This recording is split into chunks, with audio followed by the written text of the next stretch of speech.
Hello, good morning friends. ഇന്നത്തെ ചെമ്പനീർപ്പൂവിൻ്റെ കഥ കേൾക്കണ്ടേ? അങ്ങനെ ഇന്നത്തെ ചെമ്പനീർപ്പൂവിൽ ശ്രുതിക്കുള്ള മുട്ടൻ പണിയുമായിട്ടാണ് അച്ചമ്മ ഇരിക്കണത് എന്നറിയാലോ.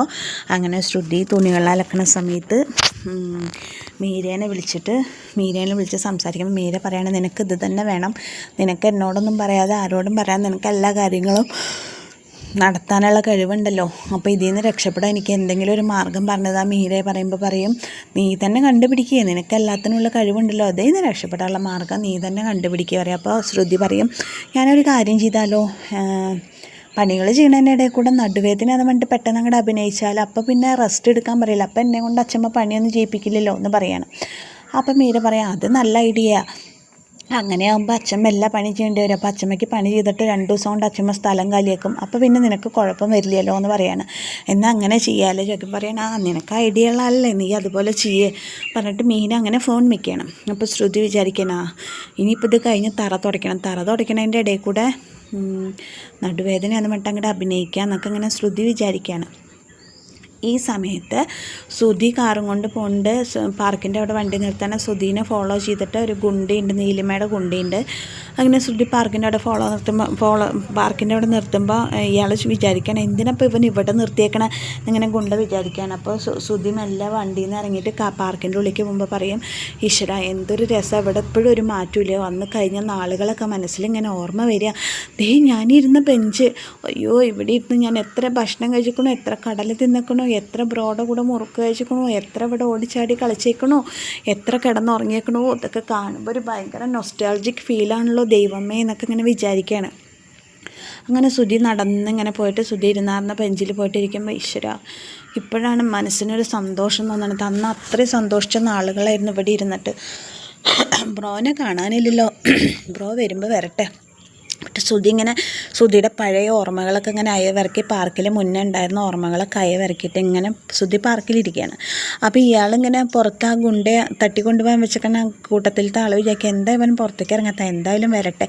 അപ്പോൾ അവൻ മറ്റേ ഗുണ്ടത്തലവനെ വിളിച്ചിട്ട് പറയാം, അതെ അവൻ ഇങ്ങനെ പാർക്കിൻ്റെ ഉള്ളിലേക്ക് കയറിയിട്ടുണ്ട്, എന്താ ഉണ്ടാവുക എന്നറിയില്ല, അതിൻ്റെ ഉള്ളിൽ വെച്ച് തട്ടിക്കൊണ്ടുപോലൊന്നും നടക്കില്ല, കാരണം എന്ന് വെച്ചാൽ അവിടെ നിറയെ ആളുകളുണ്ട്, എന്തായാലും പുറത്തേക്ക് ഇറങ്ങണവരെ നമുക്ക് കാത്തിരിക്കാം എന്നിങ്ങനെ പറഞ്ഞിട്ട്, എന്തായാലും നിങ്ങൾ ഇങ്ങോട്ട് വരാൻ പറ്റുമോ, എന്താ വെച്ചാൽ ചെയ്യണമെന്ന് വെച്ച് നോക്ക്, നിങ്ങളുടെ ഐഡിയ പോലെ എന്ന് പറയണത്. ശരി, നീ കുറച്ച് കഴിഞ്ഞ് വിളിക്ക് പറയണം. അപ്പോൾ അവർ അങ്ങനെ ശ്രുതി പാർക്കിലിരിക്കണോ, ശ്രുതിയുടെ കൂട്ടുകാരൻ വരണോ, അയ്യോ ബ്രോ നീ എന്താ ഇവിടെ എന്നൊക്കെ ചോദിക്കണം. എൻ്റെ ബ്രോ, നമ്മൾ എത്ര കാലമായി കണ്ടിട്ട്, ഭയങ്കര സന്തോഷം തോന്നുന്നു ബ്രോ, നമ്മളിവിടെ ഇരുന്ന് എന്തൊക്കെ ചെയ്തേക്കണു ബ്രോ, നമ്മൾ ഫുഡ് ഷെയർ ചെയ്ത് കഴിച്ചേക്കണു, കിടന്നുറങ്ങിയേക്കണു, നമ്മളതിൽ കളിച്ചേക്കണു, കുട്ടികളായിട്ട് അടി ഉണ്ടാക്കിയേക്കണു, നമ്മൾ കടലക്കാരനെ പൈസ കൊടുക്കാതെ അയാൾ പറ്റി ചോദിച്ചപ്പോൾ അയാളേനെ നമ്മൾ തല്ലിയില്ലേ ബ്രോ എന്നൊക്കെ ഇങ്ങനെ ചോദിക്കണം. ശ്രുതിയുടെ കൂടെ ഉണ്ടായിരുന്ന പാർക്ക് മീറ്റും കൂടിയിട്ട് ഓർമ്മകളൊക്കെ അങ്ങനെ അയവർക്കിക്കൊണ്ടിരിക്കുകയാണ്. എന്തായാലും ഇന്ന് ബ്രോനെ കണ്ട സന്തോഷത്തിൽ ഇന്ന് ബ്രോയുടെ വക ഉച്ചയ്ക്ക് എനിക്ക് ഫുഡ് എന്ന് പറയാം. ഓ എൻ്റെ ശ്രുതി, നിൻ്റെ എച്ചിത്തര ഇനിയും മാറിയില്ലേ എന്നൊക്കെ ചോദിക്കുകയാണ്. എന്താ ചെയ്യുക ബ്രോ, ഞാൻ ഇങ്ങനെ ആയിപ്പോയില്ലേ എന്നൊക്കെ അങ്ങനെ പറയാണ്. അങ്ങനെ അവർ പാർക്ക് വെച്ച് കണ്ടുമുട്ടിയതിൻ്റെ സന്തോഷത്തിൽ അവർ ഓർമ്മകളൊക്കെ അയവിറക്കിയിട്ട് ഇങ്ങനെ ഇരിക്കുകയാണ്. ഈ സമയത്ത് രേവതി അവിടെ പൂ കെട്ടണു. രേവതി പൂ കെട്ടിക്കൊണ്ടിരിക്കുന്നുണ്ട്. സച്ചി അടുത്ത് അവളെ സഹായിച്ചിട്ടിരിക്കുന്നുണ്ട്. അവരിങ്ങനെ സംസാരിച്ച് പൂ കെട്ടിക്കൊണ്ടിരിക്കുന്നതിൻ്റെ ഇടയിൽ ശ്രുതി അവിടെ തുടയ്ക്കാൻ വന്നു. ശ്രുതി തുടയ്ക്കാനപ്പോൾ അച്ഛമ്മ കൂടിയുണ്ട്. അപ്പോൾ ശ്രുതി തുടയ്ക്കുമ്പോൾ അച്ഛമ്മ പറയുന്നുണ്ട്, ശ്രുതി നീ ഒന്ന് ആഞ്ഞ് തുടയ്ക്കുക, നില ഒന്നും വേദനിക്കൊന്നുമില്ല എന്നൊക്കെ പറയുന്നത്. അപ്പോൾ ശ്രുതി ഇങ്ങനെ തുടച്ചുകൊണ്ടിരിക്കുമ്പോൾ രേവതി പറയുന്നുണ്ട്, ദൈവമേ ശ്രുതിയോ തുടയ്ക്കണേ, ഞാൻ എന്തായി കാണുന്നത് സച്ചിയേട്ടാ എന്നൊക്കെ ഇങ്ങനെ സച്ചിയോട് പറയുന്നുണ്ട്. അപ്പോൾ സച്ചി എന്തോ പറയുമ്പോൾ രേവതി പറയുന്നുണ്ട്, മിണ്ടാതിരിക്കുക, എന്തേലും ആവട്ടെ എന്നൊക്കെ പറയുന്നുണ്ട്. അത് കഴിഞ്ഞ് ശ്രുതിയോട് പറയുന്നുണ്ട് അച്ഛമ്മ, ശ്രുതി നന്നായി ദേഹം അനങ്ങി പണിതാലേ സുഖപ്രസവമാവും, ഇല്ലെങ്കിൽ സിസേറിയൻ വേണ്ടി വരും. പണ്ടത്തെ പെണ്ണുങ്ങൾ കണ്ടിട്ടില്ലേ, ആട്ടുകല്ലിൽ അരക്കലും അമ്മിയിൽ അരക്കലും മുറ്റടിക്കലും തൂക്കലും തുടക്കലും എല്ലാവരും ചെയ്തിട്ട് അവർക്ക് ഒരാൾക്ക് പോലും സിസേറിയൻ വേണ്ടി വന്നിട്ടില്ല, സുഖപ്രസവമാണല്ലേ അവർക്കൊക്കെ ഉണ്ടാവാറെന്ന് പറയാണ്. അപ്പോൾ ഇത് കേൾക്കുമ്പോൾ സച്ചി പറയാണ്, അച്ഛമ്മേ അപ്പോൾ രേവതി എല്ലാ പണികളും ചെയ്യണമാണ്, രേവതിക്ക് സിസേറിയൻ വേണ്ടി വരില്ല, സുഖപ്രസവം ആവൂലേ എന്ന് ചോദിക്കണം. അപ്പോൾ രേവതി തലയ്ക്ക് കയ്യും കൊടുത്തിരിക്കുകയാണ് സച്ചിയുടെ വർത്താനം കേട്ടിട്ട്. അപ്പം അച്ഛമ്മ പറയും, എടാ ആദ്യം നീ അതിനുള്ള വകുപ്പുണ്ടാക്ക്, വെറുതെ ഇരുന്നിട്ട് വലിയ ഡയലോഗ് അടിക്കും, ആദ്യം അവൾ ഗർഭിണിയാക്കുക അവളെ, എന്നിട്ടല്ലേ സുഖപ്രസവമാണോ സിസേറിയനാണോ എന്നൊക്കെ ചിന്തിക്കണത്, ആണെന്ന് പറഞ്ഞ് മീശ വെച്ച് നടക്കുക, നാണല്ലാത്തവൻ, മീശ പിരിച്ച് നടക്കാൻ മാത്രം അറിയാമെന്ന് പറഞ്ഞിട്ട് അച്ഛമ്മ സച്ചിയോട് ദേഷ്യപ്പെടാണ്. അപ്പോൾ അത് കേൾക്കുമ്പോൾ രേവതി ചോദിക്കും, മതിയില്ലേ, ഇരന്ന് മേടിച്ചതല്ലേ, മതിയായോ, വയറ് നിറഞ്ഞോ എന്ന് ചോദിക്കും. അപ്പോൾ സച്ചി ഒന്നും മിണ്ടണില്ല. അങ്ങനെ ശ്രുതി തുടയ്ക്കണതിനിടെ അയ്യോ എന്ന് പറയണം. അപ്പോൾ എന്ത് പറ്റി മോളെ ചോദിക്കുമ്പോൾ അയ്യോ എൻ്റെ നടു വിളിക്കുക അച്ഛമ്മേ, നടു വേദനിച്ചിട്ട് വയ്യ അച്ഛമ്മേ, അയ്യോ എനിക്ക് നടു വേദനിക്കുന്നേ, എനിക്ക് വയ്യായേ, എനിക്ക് വേദനിച്ചിട്ട് വയ്യേ എന്നിങ്ങനെ പറയാണ്. അങ്ങനെ പറയുമ്പോൾ അച്ഛമ്മ എന്ത് പറ്റി മോളേക്ക്, നടു പറ്റിയിട്ട് വയ്യ അച്ഛമ്മേ, പരിചയമില്ലാത്ത പണി ചെയ്തിട്ടാണ് എന്നൊക്കെ പറയാണ്. എനിക്ക് കുറച്ച് റെസ്റ്റ് എടുത്താൽ മാറി. അപ്പോൾ ശ്രുതി, അപ്പോൾ രേവതി ചോദിക്കും ശ്രുതി ഹോസ്പിറ്റലിൽ പോകണം. ശ്രുതി ചോദിക്കുമ്പോൾ ഈ വേണ്ട രേവതി, ഇത് മരുന്ന് എൻ്റെ കയ്യിൽ ബാമുണ്ട്, ബാമ് പുരട്ടെ, ബാമ് പുരട്ടിയപ്പോൾ ഈ വേദന മാറുമോ എന്ന് ചോദിക്കുകയാണ്.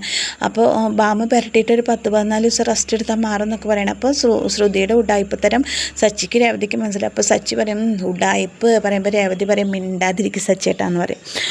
അങ്ങനെ അച്ഛമ്മ പറയും എന്നാൽ മോള് പോയി റെസ്റ്റ് എടുക്കുമെന്ന് പറയാണ്. അപ്പോൾ ശ്രുതി പറയും അച്ഛമ്മ ഭാഗ്യം അച്ഛമ്മ തുടയ്ക്കണേ എന്ന് പറഞ്ഞിട്ട് ആ കോല അവിടെ ഇട്ടിട്ട് ശ്രുതി പോവാണ്. ശ്രുതി പോകുമ്പോൾ ബാക്കിൽ നിന്നിട്ട് നിങ്ങളുടെ ഒരു തുടപ്പിക്കൽ എന്ന് പറഞ്ഞിട്ടാണ് ശ്രുതി പോകുന്നത്. ശ്രുതി പോകുമ്പോൾ അച്ഛമ്മ അവിടെ വന്നിട്ട് പറയണം നിൻ്റെ കള്ളത്തരം എനിക്ക് മനസ്സിലായി ശ്രുതി, നിനക്ക് ഇതിനുള്ള പണി ഞാൻ തരാം മോളെ എന്നിങ്ങനെ ചിന്തിക്കുകയാണ് അച്ഛമ്മ ചിന്തിക്കുകയാണ്. പക്ഷേ ശ്രുതി കള്ളത്തര കാണിക്കണമെന്ന് രേവതിക്ക് സച്ചിക്ക് മനസ്സിലായിട്ടുണ്ട്. അതിൻ്റെ ഇടയിൽ സച്ചി പറയേണ്ട അമ്മ പെട്ടെന്നല്ലേ പോയി, അപ്പോൾ അമ്മയുടെ രേവതി നിൻ്റെ സ്വർണ്ണങ്ങളൊക്കെ വെച്ചേക്കണ ഷെൽഫ് അമ്മ പൂട്ടിയിട്ടുണ്ടാവും എന്ന് ചോദിക്കുകയാണ്.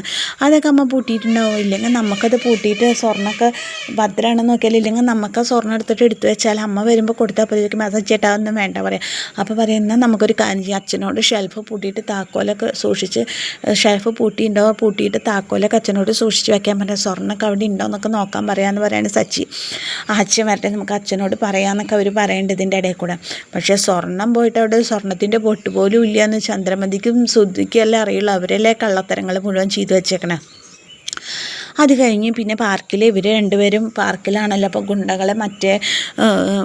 ഗുണ്ടകളെല്ലാവരും കൂടിയിട്ട് പാർക്കിലേക്ക് എത്തുകയാണ്. കൊട്ടേഷൻ ടീം എല്ലാം കൂടി പാർക്കിലേക്ക് എത്തുകയാണ്. സുധീനെ അവിടുന്ന് പിടിച്ചു കൊണ്ടുപോകാൻ പറ്റില്ല, അവൻ പാർക്കിൽ നിന്ന് ഇറങ്ങുന്ന സമയത്ത് അങ്ങനെ പിടിച്ചു കൊണ്ടുപോകാന്നുള്ള പ്ലാനിങ്ങിലാണ് കൊട്ടേഷൻ ടീം പാർക്കിലേക്ക് എത്തുന്നത്.